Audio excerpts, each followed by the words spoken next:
Alguma vez você já se sentiu rejeitado, condenado e sem direito a se aproximar de Jesus?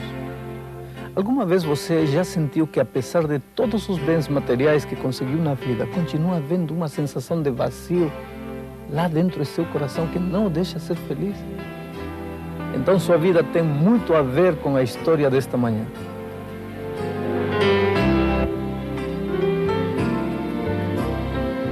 Está escrito. Com Alejandro Bullion, apresentando Cristo vivo como resposta às suas necessidades mais profundas. Hoje, da culpa ao perdão. O texto bíblico para a mensagem de hoje está no Evangelho de São Lucas, capítulo 19, versos 1 ao 5. Vejamos o que está escrito.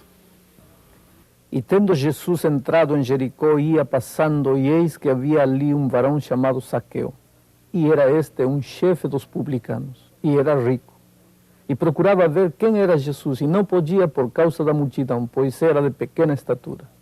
E correndo adiante, subiu a uma figueira brava para o ver, porque havia de passar por ali. E quando Jesus chegou àquele lugar, olhando para cima, viu-o e disse-lhe: Zaqueu, desce depressa, porque hoje me convém pousar na tua casa. Zaqueu é apresentado na Bíblia como o símbolo do homem pecador. A história diz que Zaqueu era rico. Homens ricos geralmente usam roupas finas e caras. É interessante notar que às vezes o pecador é simbolizado na Bíblia por um homem pobre, mal vestido ou quase nu, como no caso do filho pródigo que voltou para casa vestindo trapos de imundícia e cheirando a porcos, como na história de Maria Madalena, que foi arrastada pelos cabelos seminua, ou como no caso do cego de nascença, que ficava na porta do templo pedindo esmolas. Já outras vezes, o pecador é simbolizado por um homem rico e bem vestido, como no caso de Naamã, o capitão do exército sírio, que por trás das suas vestes finas e com decorações gloriosas, escondia a miséria de uma lepra consumindo sua vida. Este também é o caso de Zaqueu, que aparentemente tinha tudo para ser feliz. Usava roupas finas, seus filhos talvez estudassem nas escolas particulares de primeira classe, morava numa das mansões da cidade de Jericó, mas não era feliz. Sentia-se rejeitado pela sociedade e atormentado pela própria consciência. Por que o pecador, às vezes, é simbolizado por um homem pobre e quase nu, e outras por alguém rico e bem vestido? O que Deus está querendo nos dizer? Sabe? O que Ele está dizendo é que perante seus olhos, todos os seres humanos somos pecadores, com apenas uma diferença. Uns são flagrados em seu erro e seu pecado descoberto e exposto para a vergonha pública. Dedos acusadores levantam-se muitas vezes para apontá-los e condená-los. Estão nus. Outros, perante os olhos divinos, são tão pecadores como os primeiros, mas a lepra do pecado está oculta embaixo de uma vestimenta brilhante. Podem passar pela vida sem que nunca ninguém descubra seu erro, vestindo sempre roupas finas, mas infelizes, desprezados, vazios por dentro, como Zaqueu. Ambos os grupos precisam de Jesus. Ambos precisam entender que aos olhos da igreja e da sociedade podem ser diferentes, mas são iguais aos olhos de Deus. Zaqueu procurava ver quem vivia uma vida de pecado, usava para proveito próprio a posição que o governo tinha lhe confiado, mas estava certo em sua busca. Cristianismo não é moralismo. A primeira preocupação não deveria ser o que farei ou o que não farei, e sim, quem é Jesus? A quem amarei? A quem servirei? No caminho de Damasco, a primeira pergunta de São Paulo não foi: que queres que eu faça? Mas sim, quem é Senhor? Cristianismo nunca foi apenas o cumprimento dos quês da igreja, mas acima de tudo, fidelidade ao quem? Aquele que nos achou, nos amou, nos perdoou e nos transformou. Zaqueu estava certo. Procurava saber quem era Jesus, mas não podia, por causa da multidão. qual era a grande dificuldade? Sua pequena estatura, seu peso, sua raça, sua posição social? O que fazia sentir-se indigno? Sua pouca ou muita instrução? Não. Isso nunca foi problema para chegar a Jesus. Era a multidão que não lhe permitia aproximar-se do único capaz de preencher-lhe o coração e transformar-lhe a vida. Você já percebeu que durante o ministério de Cristo na terra, as multidões sempre atrapalharam a obra da redenção?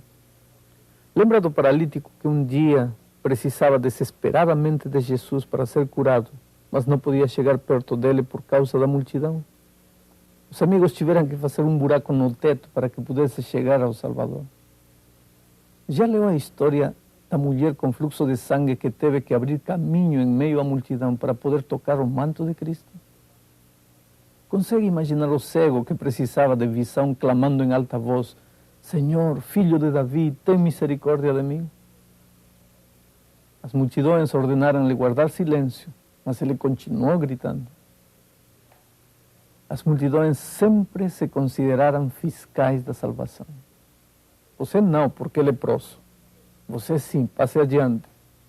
Você espere, está imundo. Primeiro tome um banho, está cheirando mal para chegar perto de Jesus.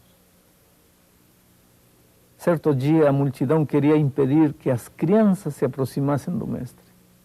Então a voz doce de Jesus disse: deixar vir os meninos a mim, e não os impeçais, porque dos tais é o reino de Deus. Multidões. Deus tenha misericórdia das multidões que andam com uma vara de medir a fé e dizer quem é digno e quem não é. Que Deus nos ajude a mostrar ao mundo quem é Jesus.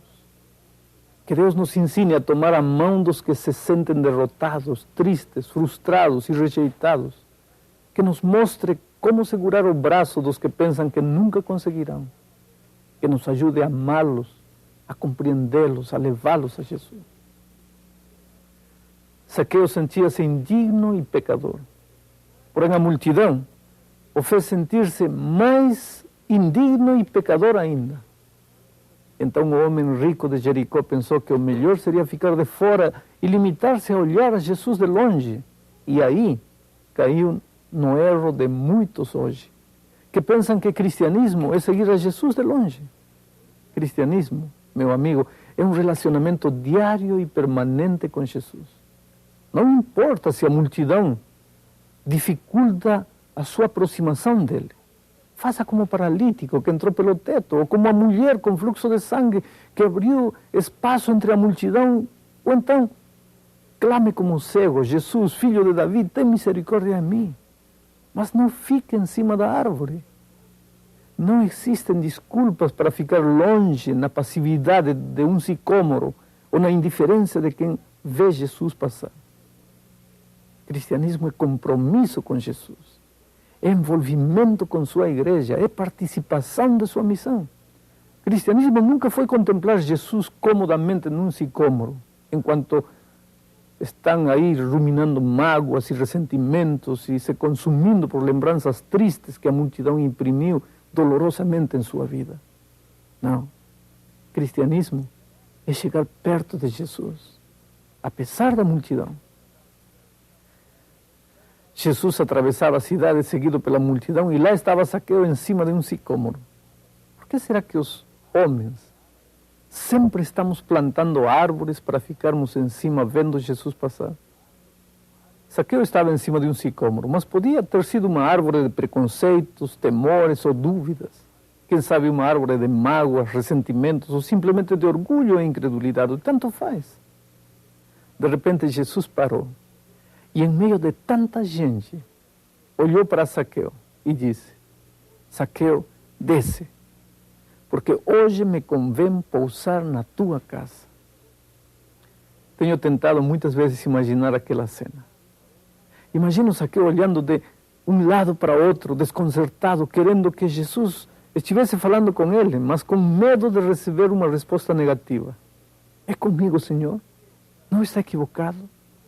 Eu sou Zaqueu, um ladrão, um homem injusto. É comigo que vai jantar esta noite? Você já pensou, meu amigo, que Naquele dia havia milhares de pessoas junto a Jesus, centenas de homens e mulheres que lutavam um contra o outro por um lugar especial perto de Jesus. Cada um sentindo-se com mais direito do que o outro. E de repente Jesus olha para quem nada espera, para quem se sentia indigno, insignificante, perdido entre os galhos de um sicômoro, e o chama pelo nome Zaqueu. Assim são as coisas com Jesus. Para ele não existem multidões, existem pessoas. Para ele você não é apenas um produto ou um número na estatística, você é gente. Ele se preocupa com você, com seus sentimentos, com seus sonhos, alegrias e tristezas. Ele chora com sua dor e se alegra com seus sorrisos. Você é tão importante para ele, que um dia ele deixou tudo e veio a este mundo para buscá-lo. Ele sabe seu nome, onde você mora, conhece suas ansiedades, sabe que você pode estar tentando ser um homem resistente ao apelo divino, dizendo para si, eu só quero vê-lo de longe. Mas na realidade você é um homem solitário e sincero que precisa dele como todo ser humano. É comigo, Senhor? Você pergunta. Sim. É com você, Henrique, Isaura, Francisco, Aparecida. É com você mesmo. Mas, Senhor, eu fumo, bebo, tenho uma vida irregular, eu sou indigno. Não importa. É com você. É por você que eu vim. Eu o amo. Não pelo que você faz ou deixa de fazer, mas pelo que você é. Um ser humano maravilhoso. Apenas isso. Nunca terei palavras para agradecer a Deus, porque um dia, entre bilhões de seres humanos, o Senhor Jesus se deteve no caminho da vida e olhou para mim. Não me achou em cima de uma árvore, não. Achou-me atrás de um púlpito, com uma régua na mão para medir o cristianismo da minha igreja, sem medo de apontar o pecado pelo nome, entre aspas, pregando sobre o amor de Deus, sem jamais tê-lo experimentado, vestindo a imagem de um jovem pastor, muito preocupado em descobrir os pecados ocultos, entre aspas, para levar a igreja à reforma. E o Senhor Jesus, com a sua voz mansa, disse, filho, desce dessa árvore de apóstolo da reforma. Quero ficar com você. Quero que me conheça de verdade e compreenda que as coisas não são assim como você pensa. Quero que saiba que não é com o regulamento numa mão e a vara na outra que se reformam as vidas. A maneira como Jesus tratou a Zaqueu é a maneira como ele quer levar sua igreja ao reavivamento e à reforma completa. Veja que Jesus não olhou para Zaqueu e disse, Zaqueu, você é um ladrão, o que você faz é uma vergonha, estou disposto a lhe dar o privilégio de me hospedar em sua casa, mas antes quero que você confesse publicamente que é ladrão e que devolva o dinheiro que roubou dos outros. Eu imagino que era isso que a multidão esperava, mas Jesus não fez nada disso. Havia algo de maravilhoso com ele. Os pecadores se sentiam amados na sua presença. Quer dizer que ele apoiava a vida errada dos homens? Não. Claro que não. A conduta deles era que mudava. Mas ele nunca os fazia sentir mais pecadores do que já eram. Não precisava agredi-los para inspirar neles o desejo de mudança de vida. E agora vejamos a atitude de Zaqueu. O que foi que ele fez? Será que ele desceu do sicômoro e disse para Jesus, obrigado, Senhor, por lembrar-te de mim. Eu nunca poderei agradecer-te pelo fato de olhares para mim em meio de tanta gente. Agora fica um pouco aqui. Deixa-me ir arrumar a casa. As coisas não estão bem por lá. Deixa-me fazer uma faxina completa e preparar uma refeição gostosa. Então voltarei e iremos juntos. Foi isso que Zaqueu falou? Não. Por que não? Porque se pudéssemos deixar Jesus aguardando para primeiro limpar a casa, não precisaríamos dele. Aqui está envolvido o maravilhoso princípio da justificação, que é pela fé, e da santificação, que também é pela fé. É ele que limpa a vida. É ele que coloca as coisas em ordem. É ele que corrige que conserta, que purifica. Por favor, nunca cometamos a tolice de agradecer a Deus pelo perdão e depois, sozinhos, tentarmos pôr a vida em ordem. O que foi que Zaqueu fez? Acho que ele colocou sua mão na mão de Jesus. Era um homem solitário, rejeitado pela sociedade e que precisava que alguém lhe restaurasse o senso de humanidade. Aí estava uma mão estendida com amor e ele agarrou-se a ela, apesar de ser um publicano, um ladrão, um pecador. A multidão não ficou contente com a atitude de Jesus. Pensaram no coração. Ele parecia ser o Messias, mas em lugar de condenar os pecadores, recebe-os, junta-se a eles e não os repreende. Você já pensou que enquanto Jesus esteve na terra, nunca condenou os derrotados, os marginais, os ladrões ou as prostitutas? As poucas vezes que ele condenou alguém, foram aqueles que achavam que estava tudo bem com eles. Aqueles que se consideravam os guardiães da fé, a norma de vida de seus semelhantes. Graças a Deus, porque Jesus veio a este mundo buscar os perdidos, os derrotados, os cansados de lutar sem nunca conseguir. Se você é um deles, alegre-se e louve o nome do Senhor, porque foi por você que Ele veio. Ele o está procurando. Não importa onde você esteja, onde se escondeu, ou para onde fugiu. Um dia a voz de Jesus o alcançará e o chamará pelo seu nome. E talvez isso esteja acontecendo neste momento, enquanto você assiste este programa. Você está tremendo em cima do sicômoro da vida? Sente-se rejeitado, triste, frustrado? Sente que nunca vai conseguir? Ouça a voz do Mestre dizendo: filho, eu amo você. Desça daí. Quero ficar com você. Quero entrar em sua vida e colocar cada coisa em seu lugar. Quero limpar o que tem que ser limpo, consertar o que tem que ser consertado. Olhe agora para Zaqueu. Nenhuma palavra. Apenas caminhavam juntos, de mãos dadas. E aquele laço de amor penetrou na vida daquele publicano. Enquanto caminhavam juntos, a vida de Jesus, seu poder, sua vitória, transmitiu-se para o pobre homem, gerando nele o desejo de mudar de vida.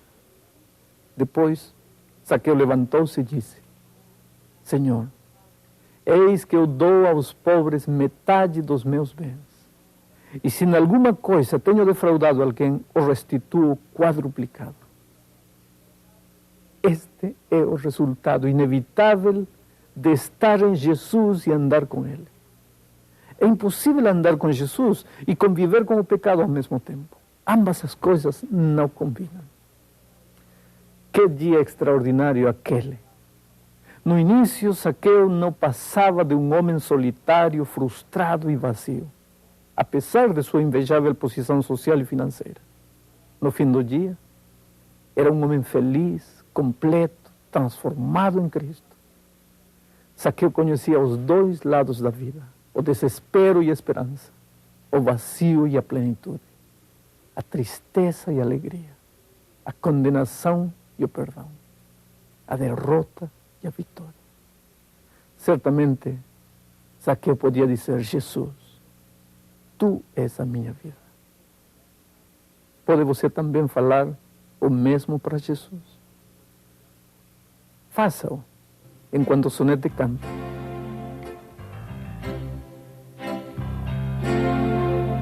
Jesus, tu és a minha vida.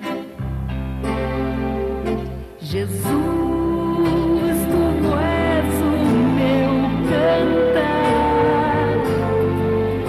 Tu és a estrada mais bonita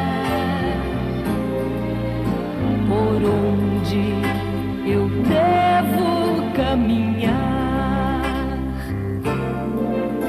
Jesus, tu és a primavera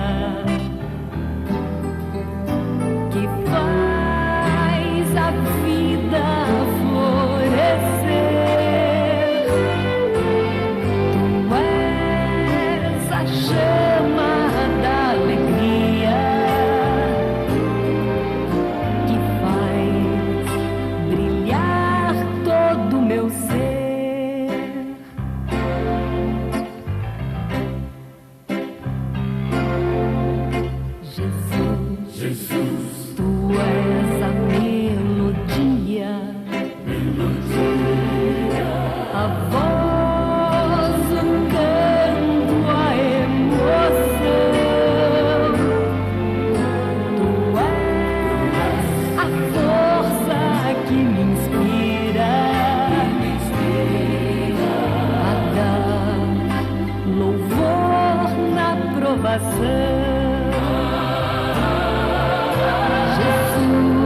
Obrigado, Sonete. Gostou da música, amigo? Esse hino fala da beleza de entregar a vida a Jesus e aceitá-lo como o caminho, como a salvação, como o centro da experiência cristã. Eu vou orar para que Deus confirme a decisão que você acaba de tomar. Senhor, muito obrigado. Obrigado porque um dia nos achaste em cima das árvores que plantamos para permanecermos indiferentes a Ti. Obrigado, porque neste momento milhares de pessoas estão ouvindo Tua voz, chamando pessoalmente e estão respondendo ao Teu chamado. Abençoa cada uma delas, onde estiverem. Em nome de Jesus. Amém.